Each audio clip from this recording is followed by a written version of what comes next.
Ernakulam വടുതലയിൽ അയൽവാസിയുടെ petrol ആക്രമണത്തിൽ പൊള്ളലേറ്റ ദമ്പതിമാരിൽ ഒരാൾ മരിച്ചു.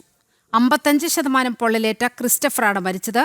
ഭാര്യ മേരി ചികിത്സയിൽ തുടരുകയാണ്. ദമ്പതികളെ പെട്രോൾ ഒഴിച്ച് തീകൊളുത്തിയ അയൽവാസി വില്യം ആത്മഹത്യ ചെയ്തിരുന്നു.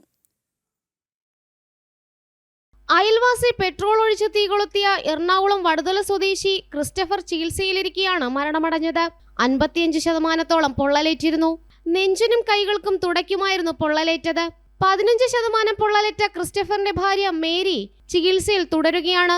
വെള്ളിയാഴ്ച രാത്രിയായിരുന്നു സംഭവം. പള്ളിപ്പെരുന്നാൾ കഴിഞ്ഞ് സ്കൂട്ടറിൽ വീട്ടിലേക്ക് മടങ്ങുകയായിരുന്ന ദമ്പതികളെ തടഞ്ഞു നിർത്തി പെട്രോൾ ഒഴിച്ച് തീകൊളുത്തുകയായിരുന്നു. കൃത്യം നടത്തിയ ശേഷം അയൽവാസി വില്യം തൂങ്ങി മരിച്ചു.